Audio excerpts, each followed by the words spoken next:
Take it back. Nope.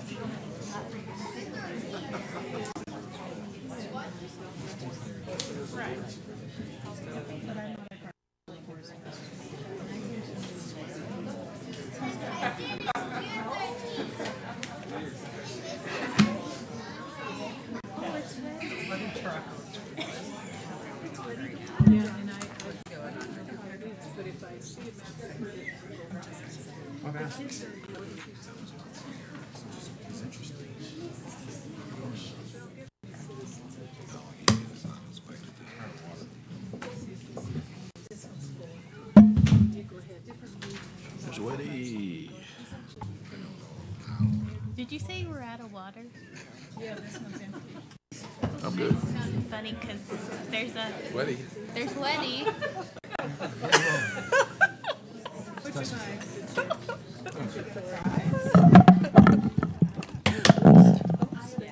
I was in a hurry. Somebody fell downstairs and I had to go down there. They have the water?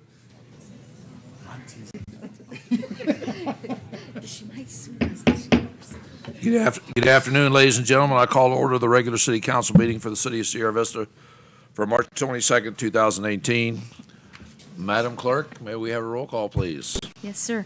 Mayor Rick Mueller, Present. Mayor Pro Tem Alicia Ash, Present. Councilmember Bob Blanchard, Here. Councilmember Gwen Calhoun, Present. Councilmember Rachel Gray, Councilmember Craig Mount, Present. Councilmember Christine Wolf. Present. Mr. Mayor, you have a quorum. Thank you, Mrs. Marsh. Tonight, we'll open the meeting with an invocation led by Reverend Sean Buchanan of the St. Missionary Baptist Church, followed immediately by the Pledge of Allegiance by Councilwoman Gray. Please rise.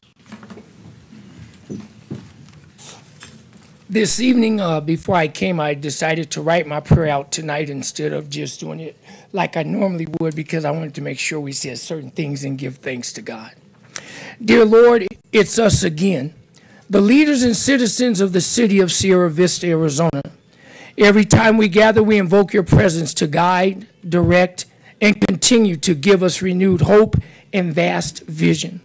Bless our families, bless our visitors, bless our young people and our youth. Bless those who work hard for a better Sierra Vista every day. Until we talk to you later on, sir, thanks for blessing our city. Here's our agenda. Here's our leaders. Use them effectively to do your will. Here's our citizens. Do what you do best. Bring us together as one and continue to build extraordinary skies, uncommon grounds. In Jesus' name we pray. Amen. Amen. Please join me in the pledge. I pledge Allegiance to the flag of the United States of America and to the republic for which it stands, one nation, under God, indivisible, with liberty and justice for all. Thank you. Please be seated. Thank you, Pastor. Thank you, sir. And thank you, Mrs. Gray. First item is the acceptance of the agenda. Mr. Mount. Mr. Mayor, I move that the agenda for the regular city council meeting of March 22nd, 2018 be approved. Second. It's been moved and seconded. Any comments, additions, deletions? Seeing none, I'll call for the question. All those in favor? Opposed? It's unanimous. Thank you very much. We'll next go on to awards and presentations, and we have a number of them tonight. And we're going to start off with proclamation for Education Day. So, Rabbi, if you'd join me up front.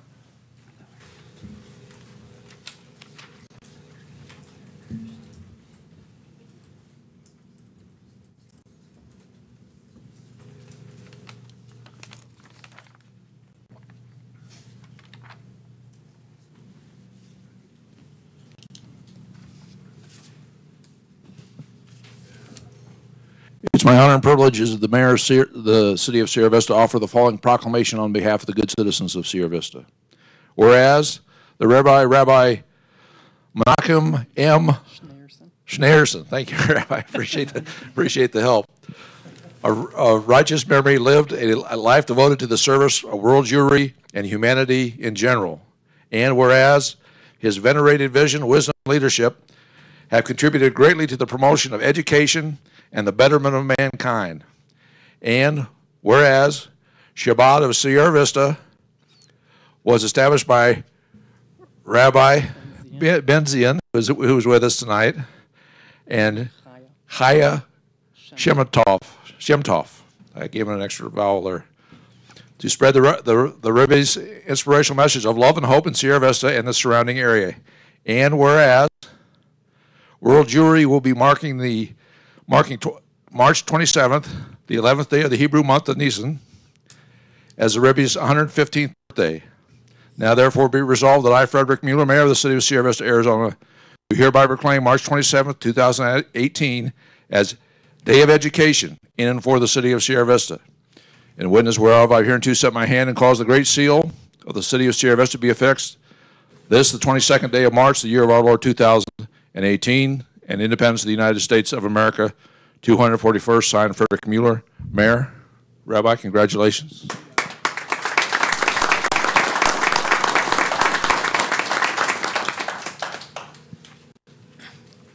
I'd like to thank the mayor, the city council, and those that are gathered here today. While the Jewish people prepare themselves for the upcoming holiday of Passover, it reminds us of the first exodus of the Jewish people. When Moses took the Jewish people out of Egypt, he had the opportunity to fortify an army, wage a war, and be able to become a fortified people in such a fashion. Instead, he chose to educate the people, because having a fortified civilization is through education. And we recognize that in order for us to do our part in this world, in Sierra Vista especially, it's through recognizing education, and we really appreciate what the city is doing for education over here. So thank you very much. Thank you, Rabbi.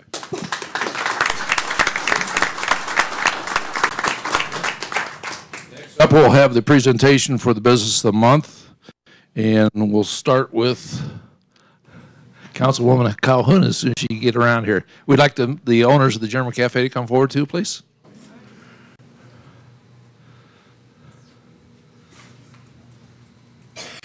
Thank you, Mr. Mayor. Forgive me for reading. My memory's not what it used to be. Ladies and gentlemen, Annette Ingalls and her family originally came to Sierra Vista in 1990, compliments of the United States Army. She left for a duty assignment in Kansas and later returned to Sierra Vista.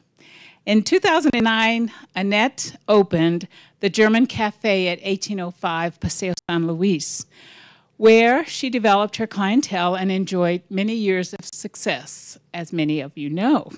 In August 2017, she grasped the opportunity to relocate to 1232 East Fry Boulevard, a positive business decision she credits to her dedicated clientele.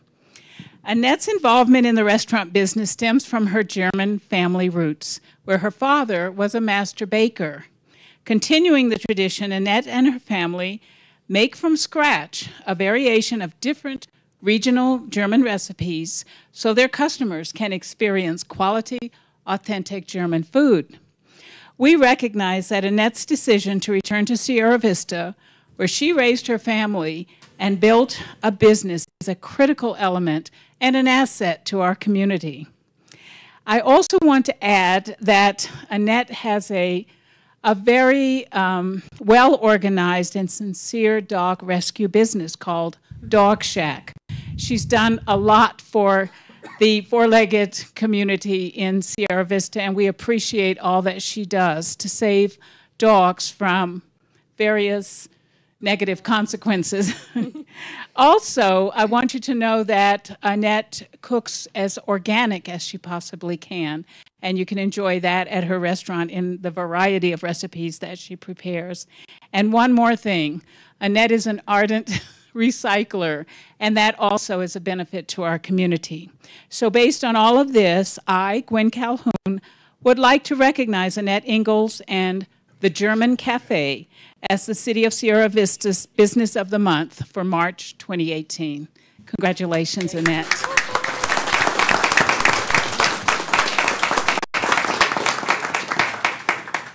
Okay, she's going to pass. Thank you.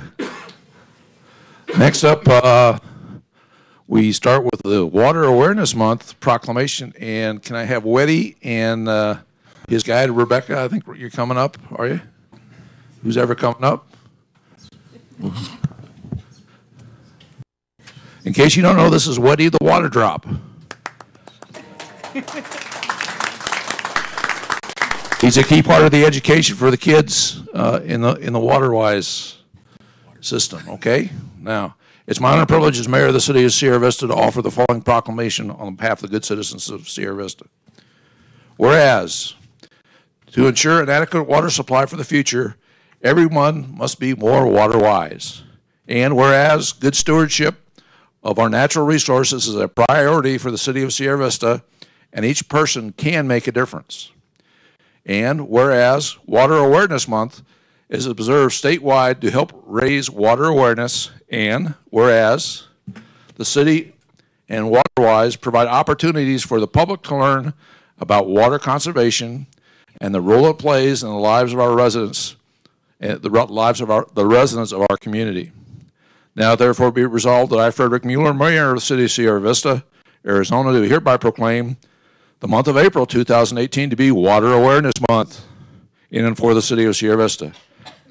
In witness whereof, I hereunto set my hand and caused the great seal of the City of Sierra Vista to be affixed. This is the 22nd day of March, the year of our Lord 2018, and independence of the United States of America, 241st. Signed, Frederick Mueller, Mayor. So, we'll give that to you to share with Weddy. Thanks so much. You can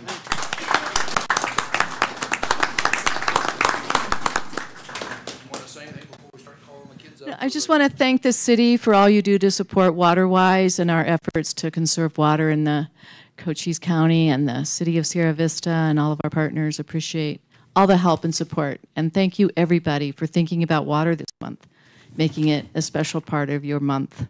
Celebrating water, saving water, appreciating it. Thank you so much, Mayor Mueller.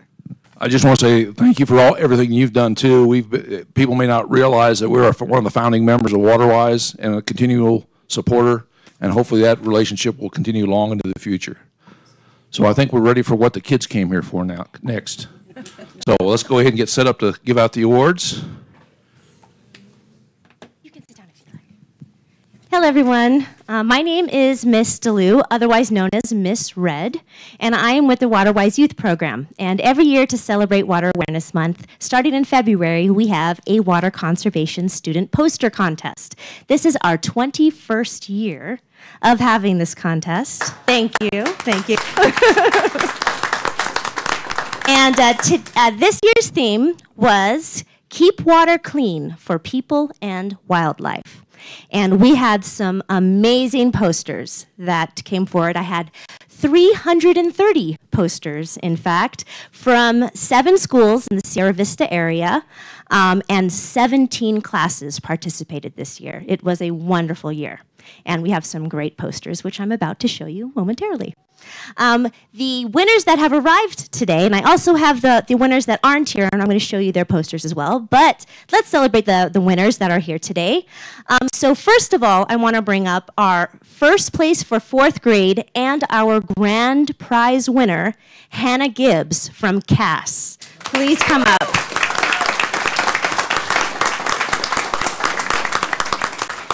And show everybody this gorgeous poster. Hold it up high.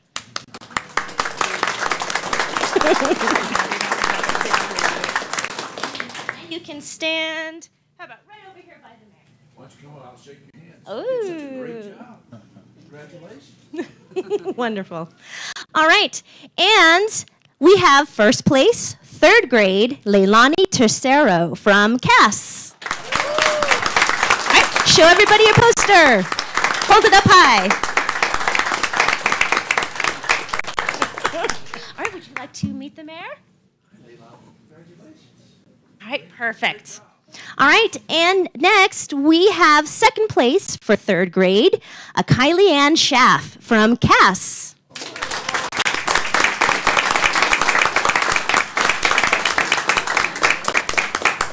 Your poster. All right, and go meet the mayor. All right, and next we have second place, 5th grade, Riley Byington from Village Meadows.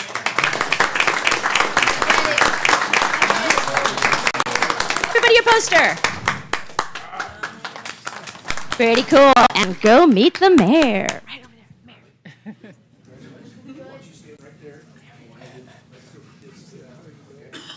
All right, and we also have 5th grade's honorable mention here today, and that's Gabriela Trujillo.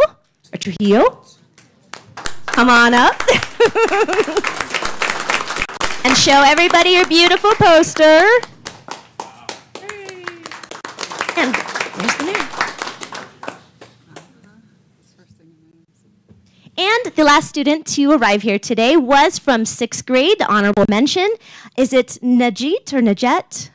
Najet, thank you. Martinez from All Saints Catholic School.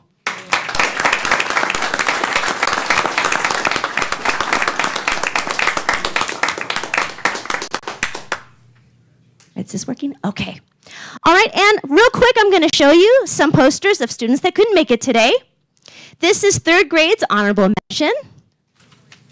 Leah Anderson, also from Cass. Cass did very well this year.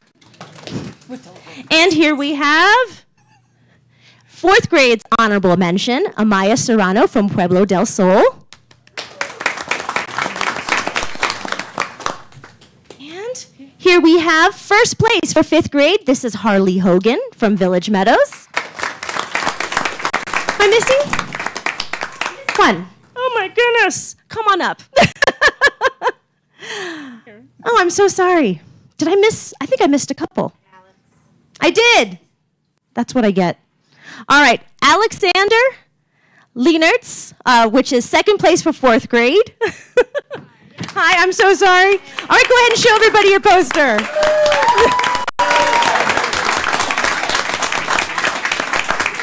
Oh, hello. Is there anyone else that I missed? All right. Ooh, come on up. I think we had a latecomer. All right, what's your name? Mariana is here. All right, Mariana. Oh, no. Oh, yeah, this one. Here you go. Here's Mariana's. This is Mariana Martinez. First place, 6th grade from Town and Country. Very nice. All right, is that everyone? Any other latecomers? All right, great, that's everybody. All right, and we have 2nd place, 6th grade, Travis Holt from Town and Country. And I believe that is all. Thank you again, everyone. All right. I'm going to come around. Are we getting a photo op here? All right. Unfortunately, I'm about as tall as a 4th grader, so this might be a problem. Tiptoes, tippy toes.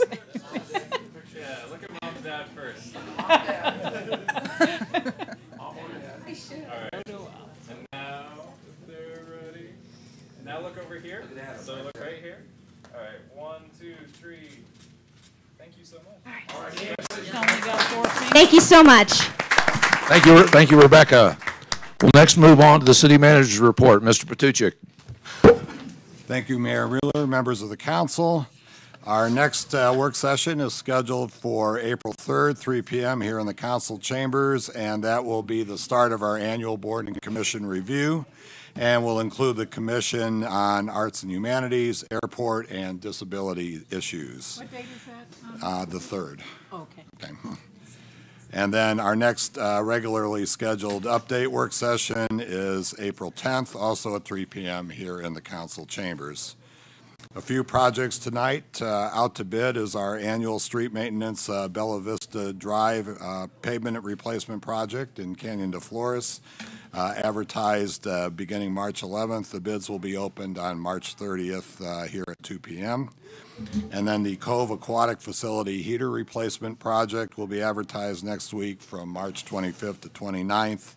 And those proposals should be opened on April 20th. And then the airport refuelers supplier project, we received 2 bids on, and they're currently under evaluation, and we'll let you know who the successful bidder is at the next meeting. It's our annual fueling contract. Yes. Thank you. Okay, and that's all I have tonight. Thank you, Mayor Ridley. Any further questions for Mr. Matuchik on his report? Okay, seeing none, then we'll move on to the first item. It is a public hearing item. Ms. Ash.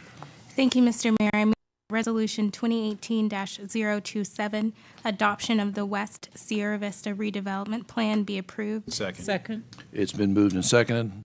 Mr. McLaughlin, may we have the staff report, please?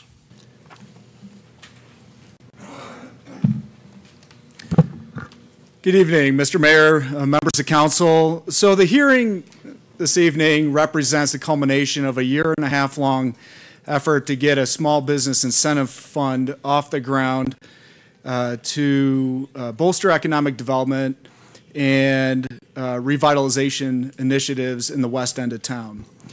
The proposed redevelopment plan is designed to further the City Council's strategic plan objectives and the goals and strategies of the city's general plan, Vista 2030.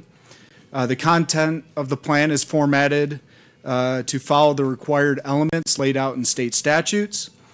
Staff has personally met with those property owners that want to sit down and review the plan's recommendations, which have been positively received. The map before you depicts the Sierra Vista redevelopment area boundary based upon which the redevelopment plan is based upon.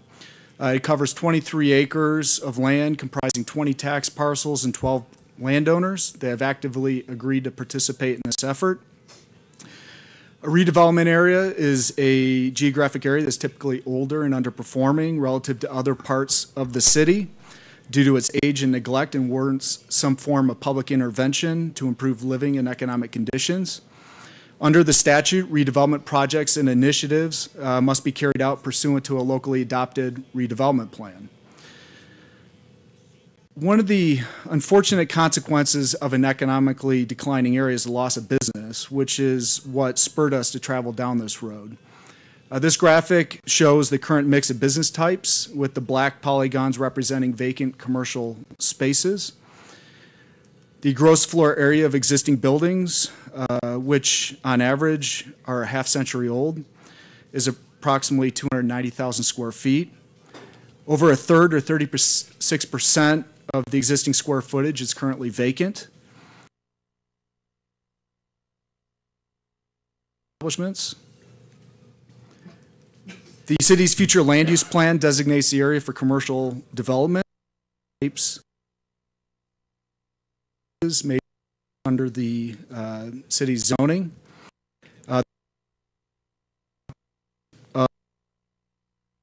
Commercial.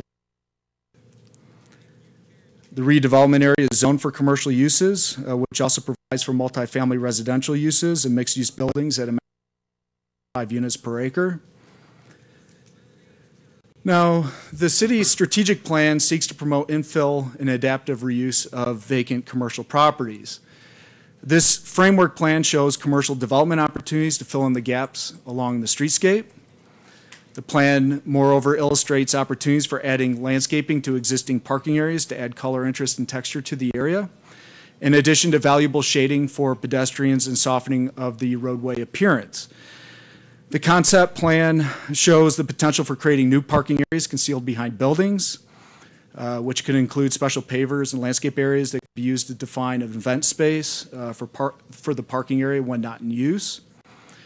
Moreover, the concept encourages relocating or converting parking spaces directly in front of a business through hardscape improvements to extend the premises for cafe seating, serving, eating, and drinking establishments. The plan also shows the potential for an open-air market called the Mercado that could be developed as an interim use for existing vacant land. This would feature Mexican products and goods within rented stands operated by multiple vendors. This provides a low-cost site for new businesses, creating a business incubator hub for retail and food entrepreneurs that could eventually develop the necessary resources to occupy a permanent brick-and-mortar storefront. Now, we've developed a series of images to illustrate the types of improvements we would like to see incentivized through the plan. We did our best using the in-house talent that we have, and I think these graphics do a good job communicating the essential concepts we're trying to convey, such as adding buffer walls, albeit stucco, stone, or brick, to serve as a visual barrier between vehicular areas like parking lots and streets and sidewalks to mask large expanses of pavement, replacing tall pole signage with smaller ground signs to help improve the image of the district. Again, these graphics are not to scale and are only intended to illustrate a point. Adding or replacing awnings and a fresh coat of paint are relatively low-cost ways to enhance the architectural appearance and curb appeal of existing businesses and to better accentuate wall signage.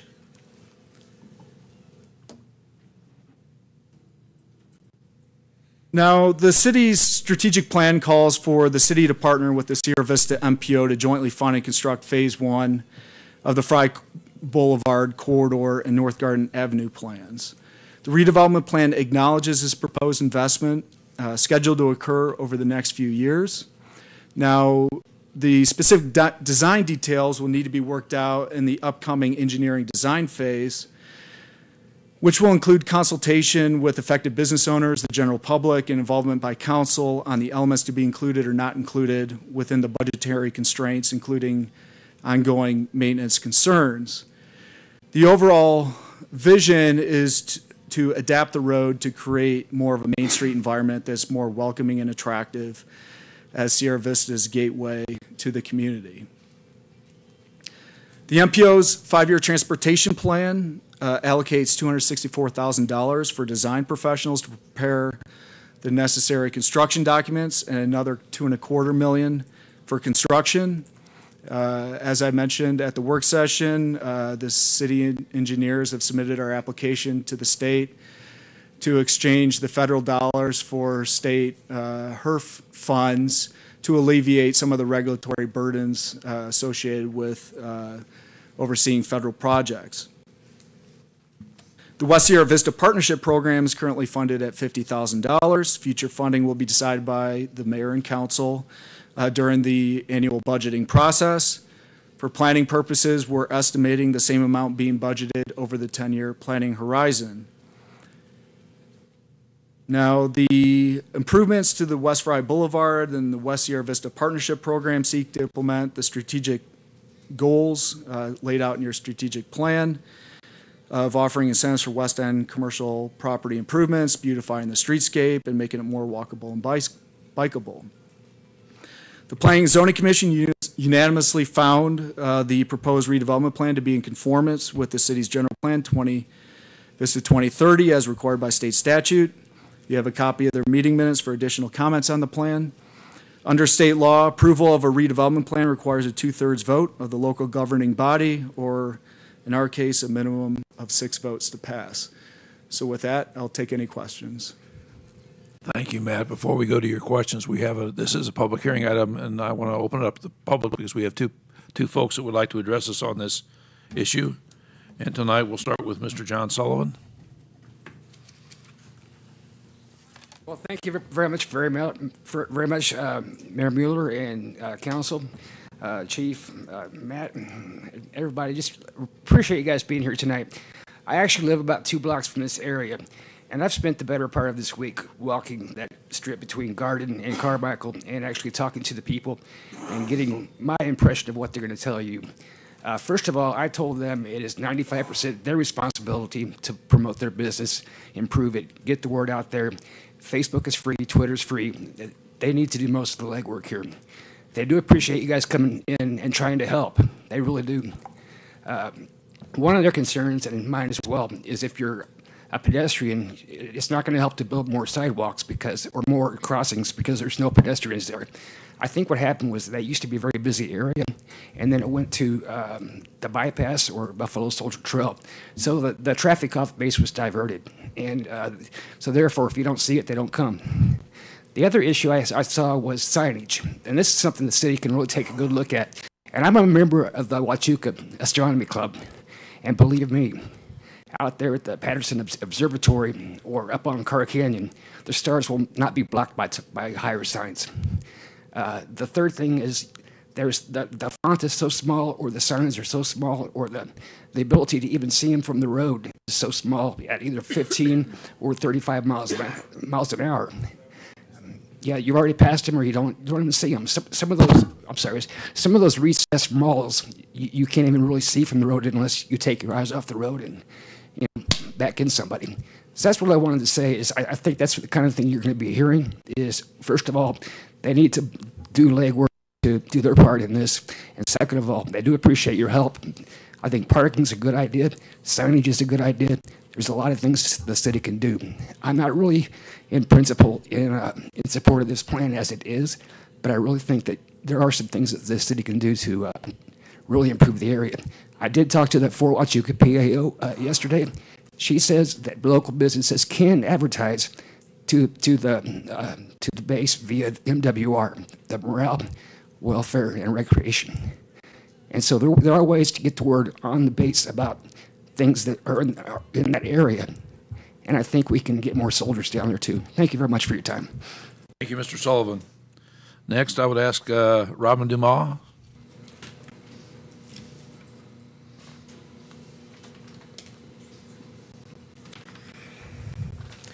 Good evening, Mayor Mueller and council members.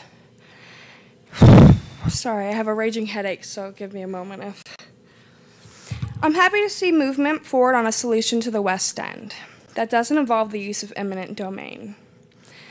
I've had conversation with those in the community. I've not only used the phrase myself, but spoke with others who use the phrase lipstick on a pig when it comes to fixing the decline of the West End.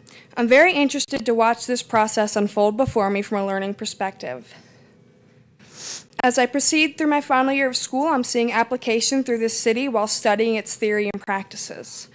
To me, this is fascinating and exciting. As discussed in the work session, now is not the time to waste time up here discussing certain aspects of the development plan, as those phases are still in the future, as you explained. So thank you. What I do have are some questions from the work session meeting I watched that I'd like answers to. The first question has to do with the matching dollars caps listed. It seems that a handful of people can eat up our $50,000 yearly budget. I'd like a more realistic picture of how many building owners or business owners are there, and does this plan create the best opportunity for them? How are these numbers come up with, and what's the realistic cost to our building and business owners into the city for this? My concern is that it's a small amount of money and it should be used as stringently as possible to make the largest impact in this area for the revitalization efforts. My concern is that not enough people will be able to benefit from this grant, and it could create dissension among owners in the area we are trying to help. Is this $50,000 grant the only thing that the city can put into this effort? Have there been other solutions discussed that could be used in tandem with this venture? I also have questions about the actual length of this revitalization. Currently, the documents distributed to the public, there is a proposed schedule of 10 years at a $50,000 cost to the city each year. This doesn't sit right with me based on the other timelines spoken about during the work session. If this is a 3-year plan, as you mayor pointed out, then why do we continue for 10 years? Shouldn't this process be swifter than that?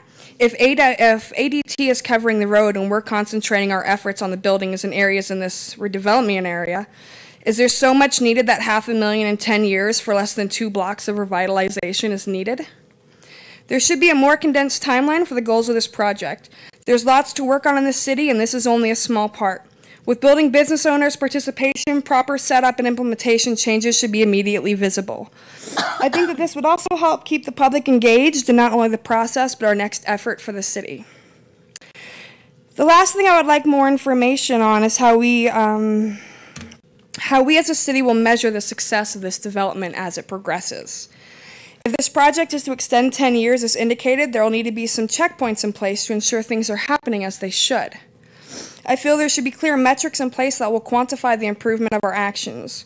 We could measure vacancy rates, sales tax in that area for starters, and those are easily done internally. One of the concerns with metrics is that sometimes outside sources are needed to be acquired and paid to do studies and read them. I think the city should avoid this. There should be a solution to this success measurement that keeps it internal to the city at no additional costs. I am also, as a city, wondering if we can do more to anchor the West End as this doorstep to our community. Would it be possible to start a discussion on creating a West End office for the city offices or police department? This would help anchor the West End as well as show a force in an area of town that has been plagued with criminal activity. This is something that we can help stop while we revitalize, while also showing a commitment to safety in the area. This is an important topic, especially if we are trying to make this a pedestrian-friendly district area. I'd like to thank each and every one of you for listening to my concerns, and I look forward to responses not just from council, but from those in the city office who are involved in this project. I feel that the public input during this process is an important part.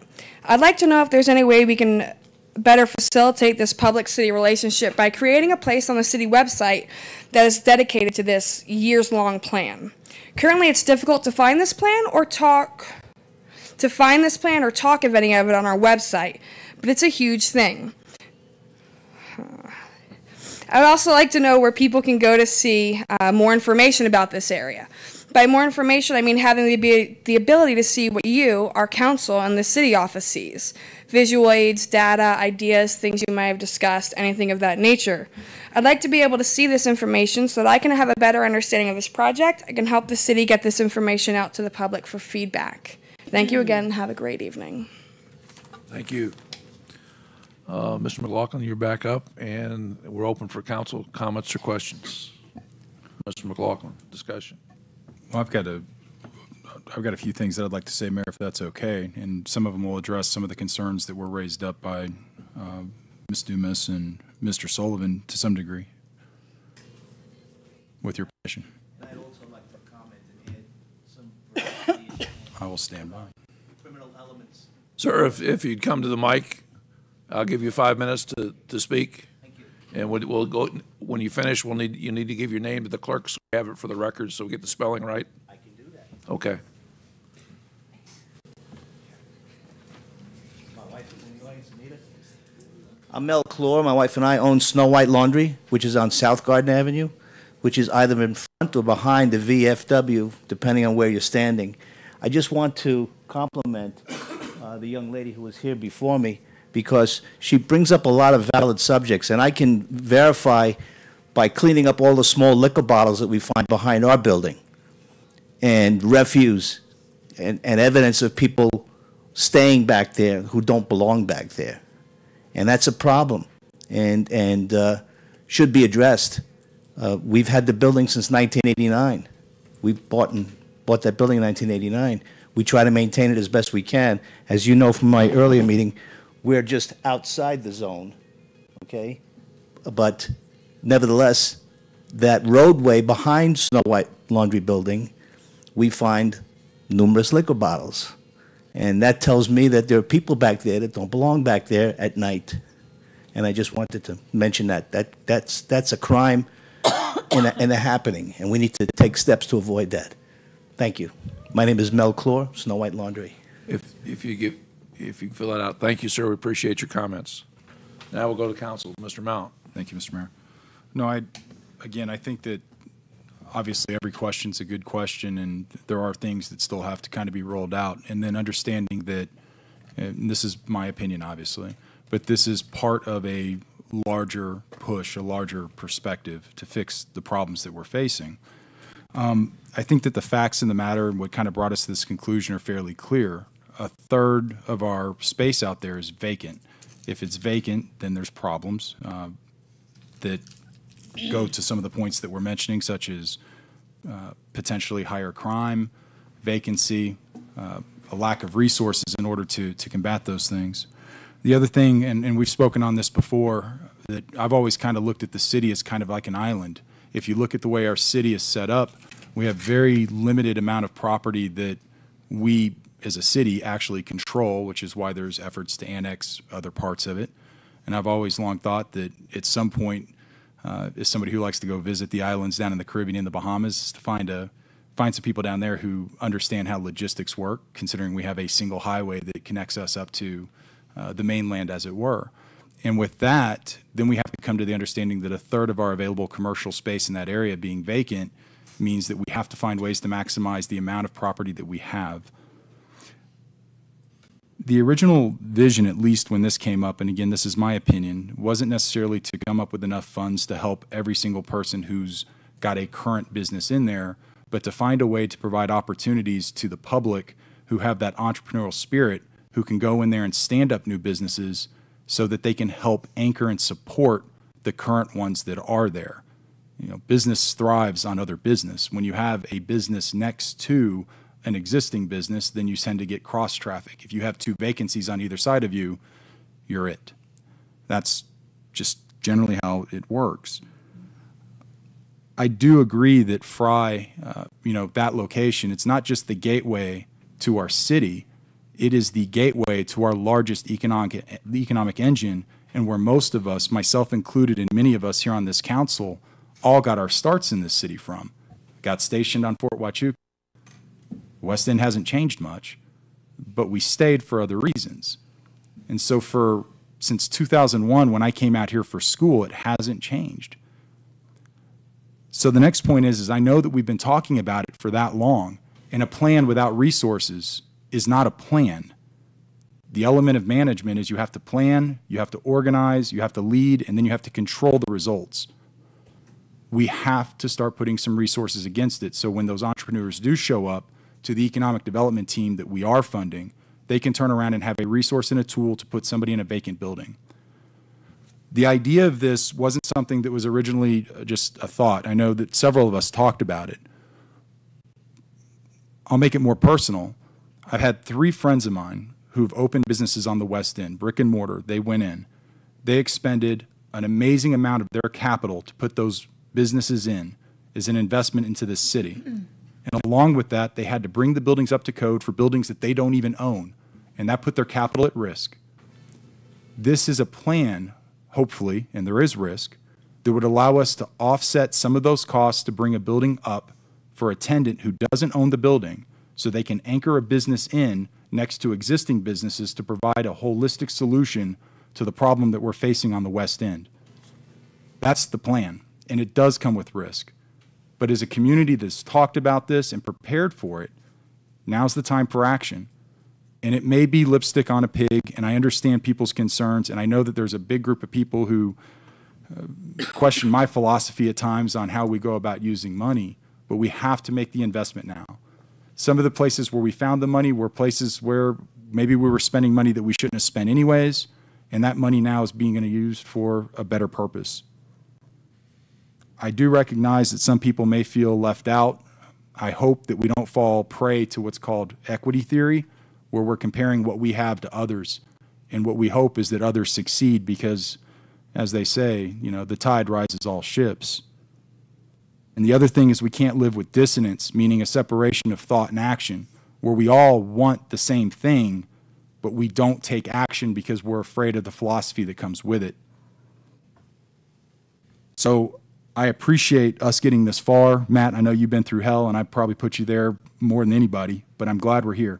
This is a voluntary program. The property owners involved have volunteered.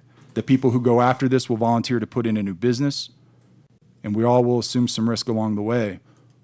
But I strongly hope, without any objections, that the council continues to proceed with it, and I hope that the community, y'all, us, give this at least a fair shake over the next year or two to see what we can do and hopefully get a few more businesses in. Thank you, Mayor.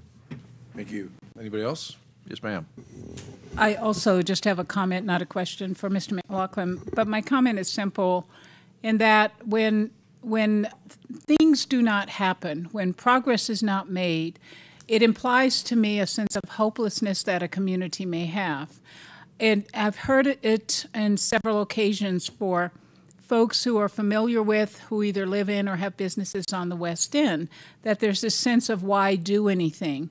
To me, that equals hopelessness, and that's a very bad place for a community to be. I believe that this process that we've begun is going to recognize the spirit of our community in believing in that we can make a difference in the West End of our community and in our entire community, and that it takes all of us working together for the success of an effort like this one and like many others that the community has made over the past few years. So I just encourage folks who are on the West End and in the entire community to be involved and pay attention to what's going on and do what you can to promote the success of this revitalization effort. That's it. Thank you. Yes, ma'am. Thank you, Mr. Mayor. First of all, I'd like to say that I concur with the council members that have spoken before me. I would also like to personally extend my appreciation to council as well as staff and the public who have helped to really shape this program. When I think about organizational learning, I think that this is a great example of how council has not only taken the feedback of the public, but have actually made steps to change the policy and the direction that this program was going in response to that. And as my colleagues have said, change from the status quo is always very scary, and there's always risk involved, and I think we acknowledge that while also acknowledging the high potential for some very positive shared outcomes with the business partners that we work with.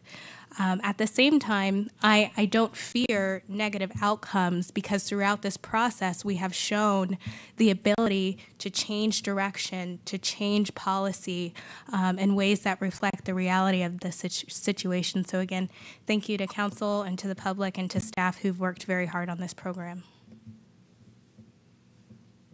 Anybody else? Okay, I'm going to make a couple comments. First, I want to thank for the public for the comments this afternoon. Ms. Dumas, you made some very good comments about making sure we have standards and making sure we have metrics. We have kind of pushed this. I've been on Matt's back to get the program up and running because my concern is that if we take the normal bureaucratic process and we go through all the steps, by the time we're ready to put it on the street for people to apply, the fiscal year is going to be over with, and we're going to be talking the next program. So we've got some preliminary steps. Metrics will be used when we basically look out each year. We haven't decided that we're going to do it for 10 years, but each year for 10 years we will look at it in the budget cycle, and if it's showing results, we will probably, I would assume, the council would vote to continue this process to improve the west side. And it may not, if it doesn't take 10 years, it doesn't take 10 years. If it may take 12 or 15, maybe it's going to take 12 or 15. But again, that's for each council to decide on the metrics, and are we making progress? Are we having a positive impact in that business district? So we're in early days. We'll get things up on the computer so you can see them, okay? And again, this is going to be a continuing discussion, continuing evaluation as we go forward. Any other comments? Am I ready to call for the question? I'll call for the question. All those in favor? Opposed? And one abstention. So 6-0 is the vote. Item passes. We now go on to new business. Item number 3, Ms. Wolf. Mr. Mayor, I move that Ordinance 2018-004, Development Code Text Amendment Sign Regulations, Articles 151.02, Definitions, and 151.10, Sign Regulations be approved. Second. It's been moved and seconded. Mr. Pregler, may we have the staff report, please? Yes, you can. Thank you, Mr. Mayor and members of council. This is a request for final adoption of some sign code amendments to sections Article 151.02 definitions and 151.0 sign regulations. So the purpose of the code amendments are for two reasons. One is to be in compliance with Reed versus Town of Gilbert, which basically stated that the Supreme Court indicated that sign codes throughout the country had to provide more equal protection and be more content neutral than they currently were. So a lot of the changes are reflective of this.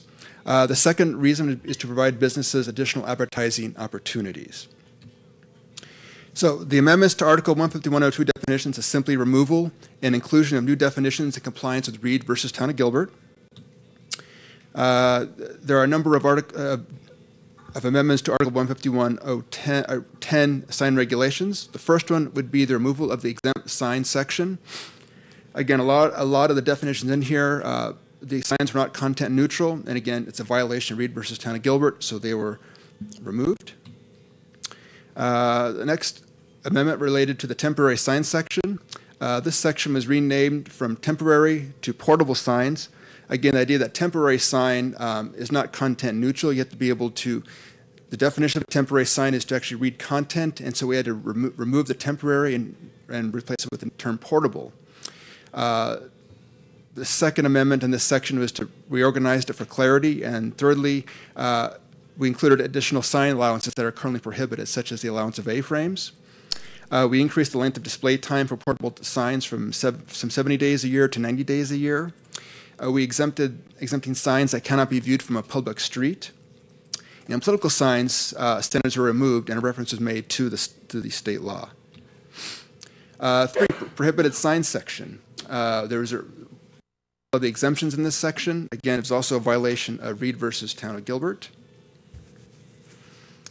Fourthly, was the height of permanent freestanding signs in commercial industrial zoning districts, amendment related to this section. Now, the current code requires that freestanding signs have a maximum height of 10 feet.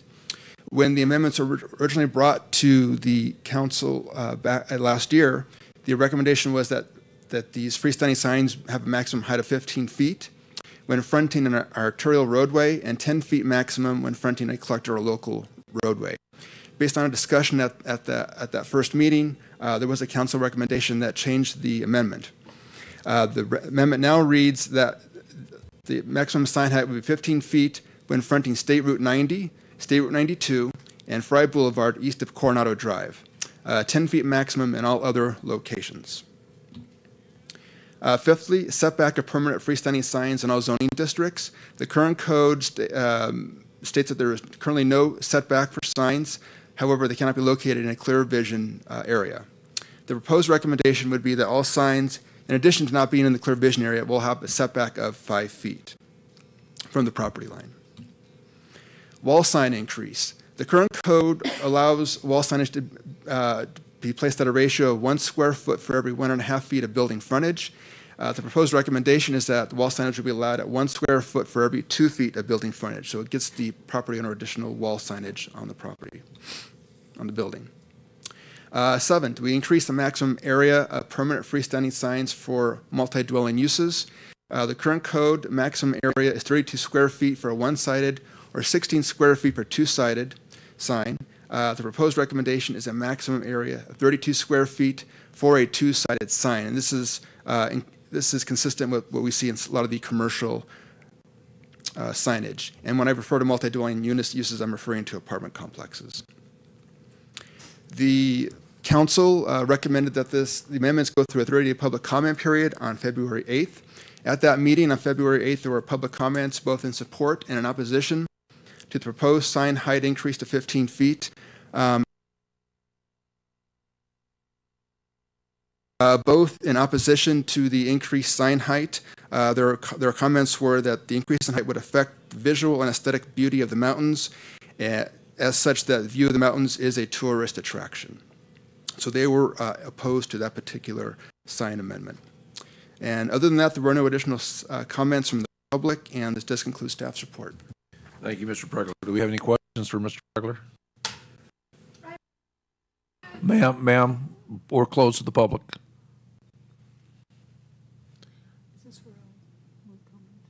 Well, if you don't, I'm going to ask for questions to Jeff. If you don't have any questions, we'll open up for discussion, and you're free to go for it. My purpose in speaking was to speak not in support of the increase by 5 feet of the business signs. In driving down Fry especially, but also down Highway 92, I agree with whoever submitted that it could be considered a blockage to the mountains, but I also just see it as, for lack of a better term, raggedy, that it just seems to not have a consistent look for the community.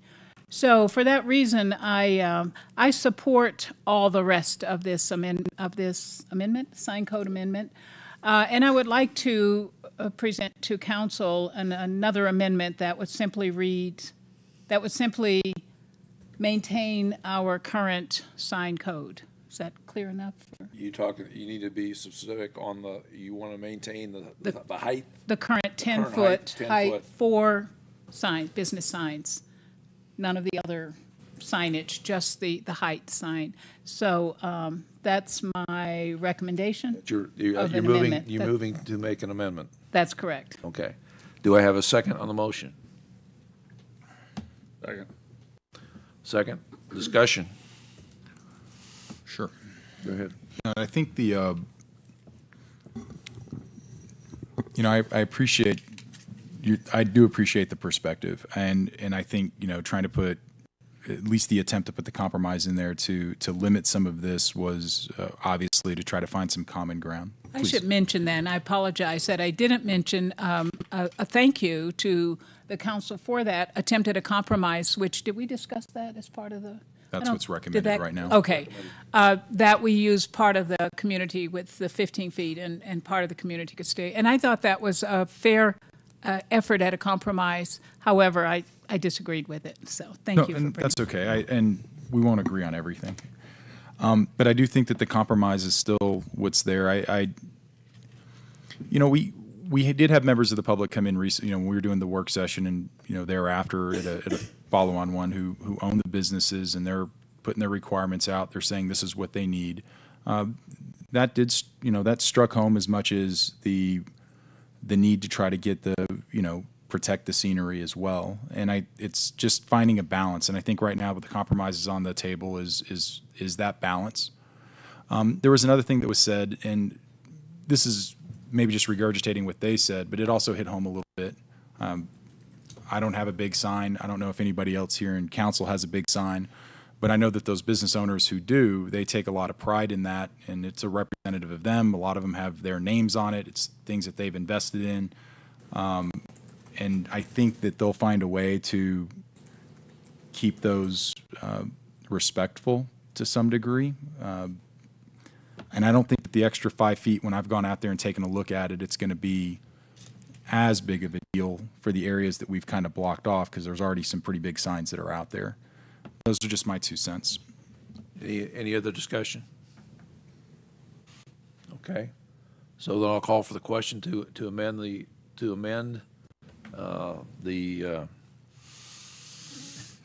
now you do it. Amend the change to the sign code to eliminate the 15 feet, make everything 10 feet. That's probably the best way to say it. Maintain it the old method, which was 10 feet. So, any questions? Have I confused everybody? No. Okay. So I'll call for the question. All those in favor of the amendment? Opposed? It fails 1 to 5. So now we'll go back. We'll go back to the code amendment.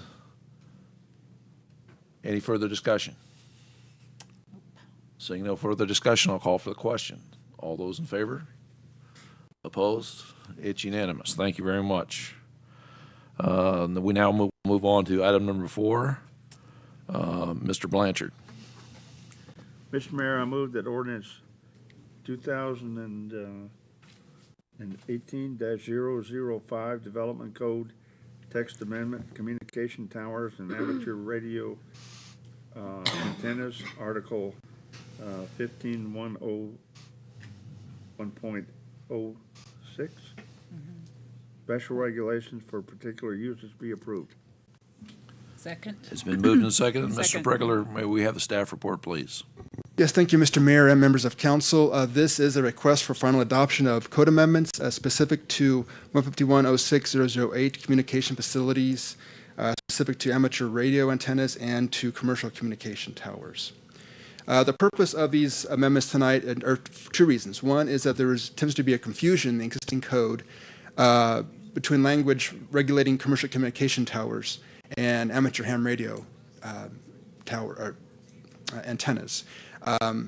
In fact, I was actually contacted by the local amateur ham radio association asking about some of the regulations regarding commercial communication towers. And the fact of the matter is there are currently no standards for the installation of amateur radio towers or antennas, which is the reason why we're putting these amendments into the code.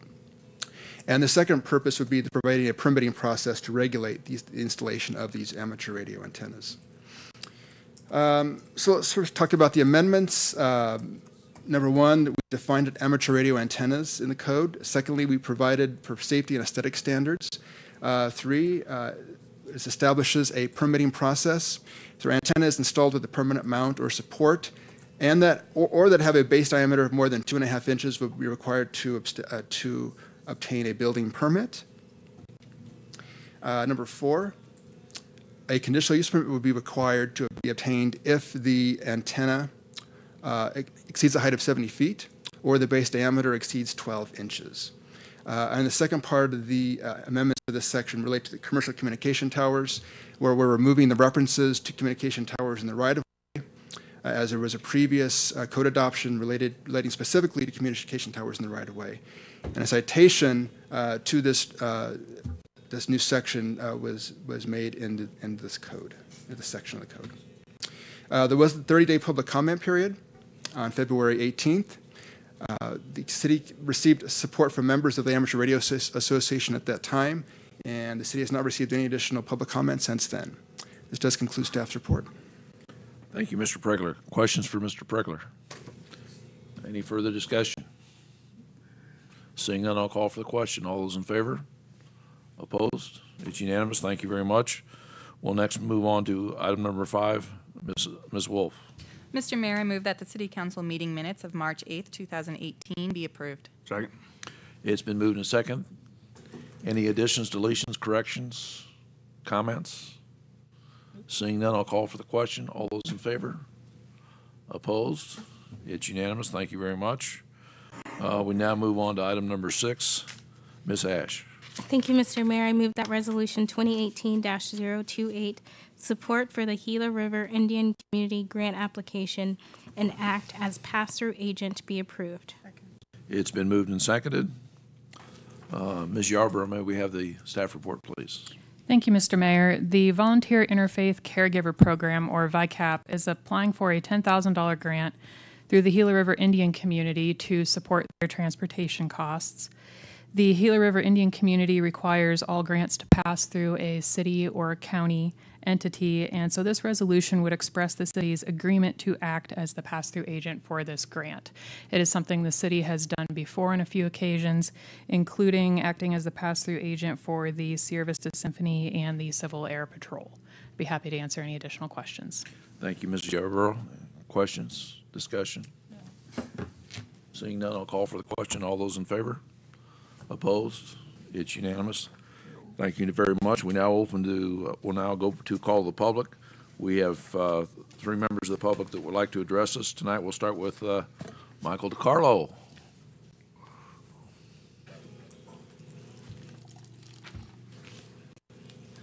Good evening, Mr. Mayor, council, staff. I'm Michael DiCarlo. I've been visiting this area since 1991 when I was drive out here from San Diego to visit family. So I've seen the changes that have gone through and the different things that we're trying to do. As a member of the Navy, I served in the submarine force. I told you that before. There's a difference in the military view of the Navy and the Army. I would best define as trade and conquest versus just vice conquest. Okay?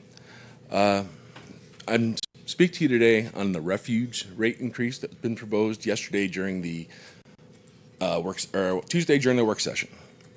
$3 a month to a person. Doesn't seem like a big deal, but $30 a year after a while it kind of adds up. I would submit to you that most people would probably be willing to take 30 more steps to place all of the trash cans on either the even side of the road or the odd side of the road. You're saving fuel, you're saving pickup times, and you can offset this raise and increase that we're trying to push here. You could furthermore possibly look into how much of the prison inmate population that we have working in the city. It isn't their cost to get here and everything. That's why we use inmate labor, right? It's the overseer that costs a lot of money. So if we have less people overseeing other people's labor, perhaps the ancillary cuts there, the ancillary effect will be cross savings way across the board, further than you can really imagine until you sit and look at it.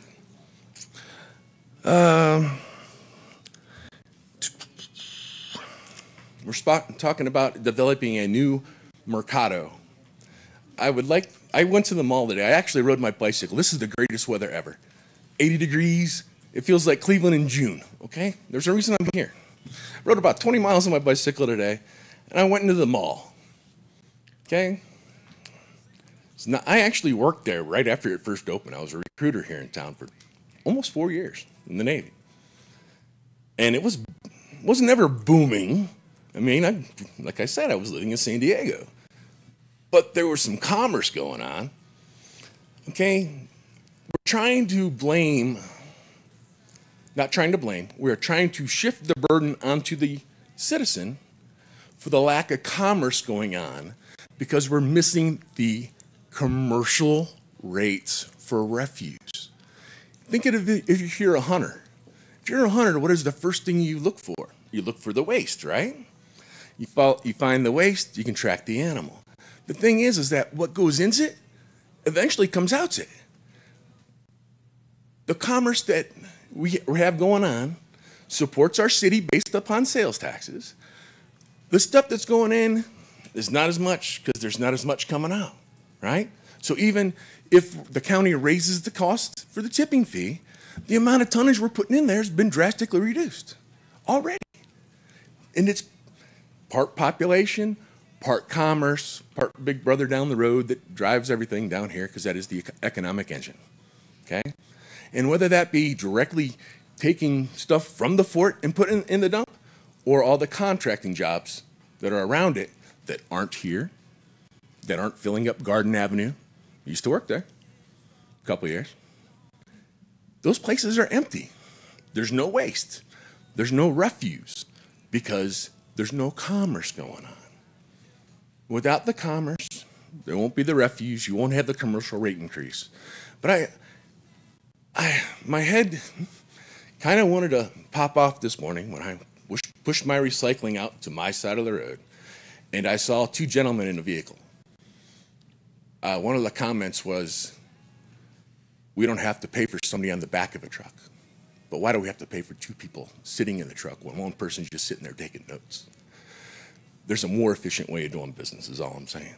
I would submit to you that people would take that extra 30 steps to put it on one side of the road, one sweep down the street, pick up the trash, and you don't have to go back. That saves on fuel and man hours. That's a lot of money. I will comment, my last comment before I close, and it's a joke, really it is. Whoever developed the redevelopment stuff there and put guns and booze on the same thing, bravo. Bravo. And really, I hope you guys have a great evening, and thanks for letting me speak, and everybody have a great night. Thanks. Thank you, Mr. DeCarlo. I can remember one June on Cleveland with the wind off the lake. It wasn't quite as nice as it is here, believe me. Amen. Okay, we next have Mr. Newcomb.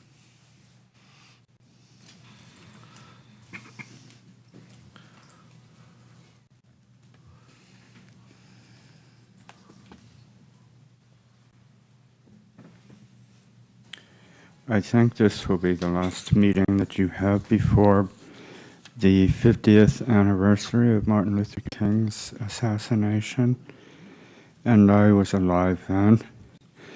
And a lot of people like to think that we should just really be nice to these colored folks, because they've all been, they want to overcome, And there's a rock and roll group called Talking Heads. They did this one song in Rome called Born Under Punches, and it's a rather extraordinary sound until they let the black man take off, playing noise and chords and carrying on that has absolutely nothing to do with Born Under Punches. The female symbol for a woman is a cross. If you take Jesus Christ and you beat the heck out of him and tell him he's going to reproduce or die, put him on that cross. So when they have this other colored person in that band, wants you to look and see at her colored boy doing so well, destroying a song. Apple Computer decided to buy headphones from a black man for $1 billion. And it seemed more like a payoff than anything else to the black people so that the white people can make their money. Now, Martin Luther King was a philanderist and a plagiarist, and he got nailed by Jesse Jackson. You went and you took Athens and told them that you wanted Black Atlanta to have the Olympics. You, this city council, likes to approve the Black Officers Club's redesign and saving it. You know, but that Black Officers Club was there next to Splinter Village, you know, where they would put white soldiers in there so they could be reminded who put them in there. The black officers were here to beat on Indians. They put the Black Officers Club there so that they could look out over the border to see if Pancho Villa was going to show up here. I do not like the idea of everything that you say, that the poor black man and the poor black people are oppressed, when the history says the opposite. They put next to that Black Officers Club the Little League baseball field, so that all those soldiers could see their kids were playing next door to the Black Officers Club. So besides putting him in the hospital and seeing the Black Officers Club just up the road there, when his kids would go out to play ball, he was across the street from the Black Officers Club. They used to say that the black officers were oppressed. Mayor, can I call for a point of order? Sure. Excuse me. Yes, ma'am. I don't feel like it's appropriate for such blatant racist discussion. I am talking about racism. Excuse me. I am talking about racism. Excuse me. We have a point of order discussed at the council. You will hold until we discuss this. Yeah. So you're asking basically to suspend. What actually you're asking for? To suspend his comments. Suspend his comments. Agree. I agree. Well, I haven't asked for a vote. Do we have? We're voting. Well, I want to. Thank you. Do I have a second on that? Second. Okay. Any other comments? Discussion? Okay. So, Mr. Newcomb, I would ask basically that next time you come see us, your call to public time is up. Next time you come see us, I would ask you to make sure that your remarks, and I think we've been very liberal with your remarks over the years, don't cross the line of being offensive to members of our community. I'm talking about your offensiveness. Well, thank you. And your lies. I appreciate that. And there are many of that, them. But your time has expired. Thank you.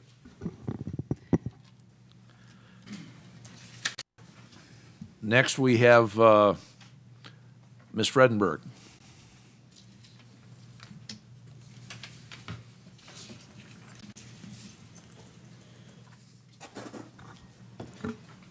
Hard act to follow. Mayor, City Council. March 2016, I made a presentation to Council concerning the transit system, and I asked the Council to look at a number of issues. I specifically asked regarding discrepancies between the ticket sales and the ticket revenue for the period July 2014 to June 2015. I was told that I did not understand the process, and that was the response I received. However, I used city data and came to my conclusions that there were discrepancies. In May of 2017, I asked through a public information request for the same information for the period July 15 to June 2016. I was told, since it was not a standard report, that I could not receive an updated copy. However, Mayor Mueller, I am sure that you as the mayor can request the report that I am seeking, and so I am asking you if you would please do so. Thank you. Yeah, just for the rest of the council, I'll let you know that I received sometime yesterday afternoon Ms. Friedenberg's request, basically as she stated it. I reviewed that this morning and have forwarded for the staff for comment, so we'll look into it. Okay, thank you. Thank you. Okay. We'll next move on to comments and requests of the council. Tonight we'll start with Mrs. Calhoun. Thank you, Mr. Mayor. I have several items. First, I'd like to thank Ms. Ash for her point of order regarding the comments that were being made. Secondly, I'm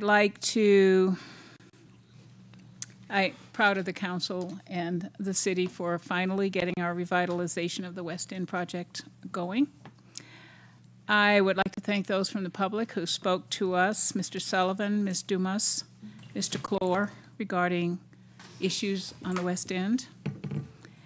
And thank Mr. Oh, shoot, I can't believe I forgot your name, sir. Mr. DiCarlo, for his suggestions for trash and recycling. And just to call to your attention a couple of events that's coming up. One, there's no date on this, but just your area of interest in a mental health first aid USA program that can come to the city as a free program. It's an 8-hour certification course to help communities better understand mental illness and to be able to respond to psychiatric emergencies. And this will be facilitated by NAMI. So if you have any questions, please call, or if you have an interest in being a part of a training like that, please call NAMI. And I don't have the number with, I don't have the number with me. Maybe I do. Yes, I do. The number's 459-3228. If you have any interest, nobody's writing, but that's okay. They may be at home. That's okay. Also, NAMI is having a March for Mental Health in April, and you'll be hearing more information about that and see advertisements for it. But again, mental health has been identified by most communities in the council as one of priority in helping to serve those folks and families that have mental illness issues. So any participation that you can give to improving our knowledge and advocacy for mental illness would be helpful. And finally, the library is sponsoring the MADMO Magic Show at the library on Tuesday, March 27th. And this is a magician coming from out of state to provide this program as a kickoff to the summer reading program in Sierra Vista. So that should be a lot of fun. Come and bring your kids or just enjoy it yourselves. And I think that covers it all, Mr. Mayor. Thank you. Thank you, Mrs. Calhoun. Mrs. Gray. Thank you, Mrs. Gray. Mr. Mount. Yeah, thank you, Mr. Mayor. I think today, over the last couple of years, is always fun when Weddy's in the audience, because I always see Miss Ash probably smile bigger than anybody else, pointing out that Weddy's walking around. So I look forward to next year as well. We'll see. It obviously goes without saying that I'm extremely appreciative of the staff for their work with the West End project. I think I used up all my ammunition earlier during the vote, so I won't go too much more into that. But thank you, staff. Thank you, public. Thank you, community, for all your feedback. It was very collaborative. Obviously got talked about long enough, and I'm glad that we're at the point of action. There's a lot going on this weekend. I know Ms. Calhoun touched on a few of them. There's also Men Who Cook going on this weekend, Saturday. That's for a very great cause for the symphony. I know that there's, I'm going to forget the name. I think Recognition Dinner. I'll let you talk to that one, Mayor. But the one with the park with the pets, the animals. Yeah. Thank you. Thank you. Celebrating Animals will be up there at the park as well. So I hope to see you at one of two of those events. And I just appreciate it. Good week this week. Thank you. Thank you, Mr. Mount. Mr. Blanchard. I have nothing. Ms. Wolf. I have nothing. Ms. Ash, or Mayor Pro Tem Ash, excuse me. Thank you, Mr. Mayor. Councilmember Mount really did bring up a great point about Weddy. I love Weddy. I remember Weddy from when I was in school, and today I just kept thinking how he hasn't evaporated yet. But he's still here. But I would like to congratulate all of the students who won awards today, and I would also like to thank the public that came to voice their concerns and provide us with great feedback, and I hope everybody has a great weekend. Thank you, Ms. Ash, and I don't have any Weddy stories, so meeting's adjourned. Thank you for being here.